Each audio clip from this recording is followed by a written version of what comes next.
말씀 함성 기도 함성 찬양. 여러분은 자기를 위하여 또는 온 양떼를 위하여 삼가라. 성령이 그들 가운데 여러분을 감독자로 삼고 하나님이 자기 피로 사신 교회를 보살피게 하셨느니라.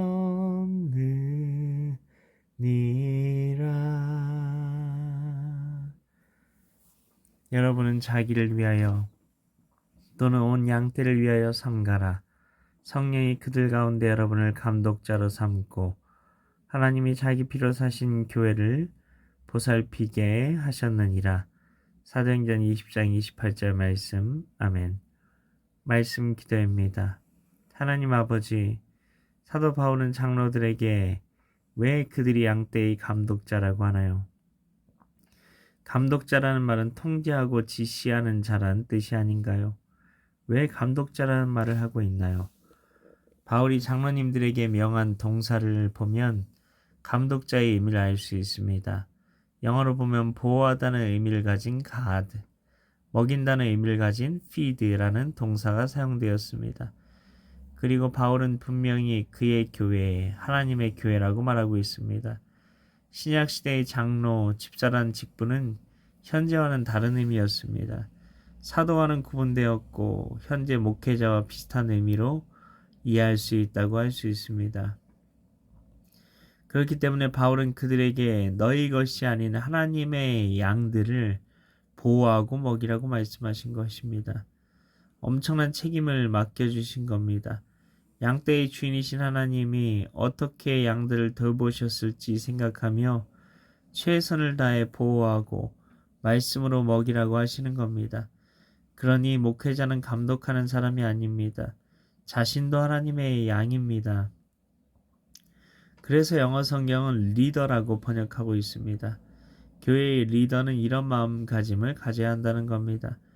리더의 자리는 양들을 위하는 마음을 가져야 합니다. 권리의 자리가 아니라 책임의 자리입니다. 이권의 자리가 아니라 희생의 자리입니다.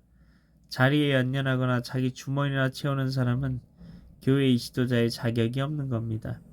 우리 모두 자격 없는 자에게 직분을 주신 것이 맞습니다. 그렇다고 구약의 제사장 같이 열통적인 것이 목회자는 아닙니다. 그리고 내려놓지 못하는 것도 아닙니다. 만일 자신이 리더답지 못하다면, 변화될 마음이 없다면 내려와야 합니다. 양들만을 위하는 것이 리더다움입니다.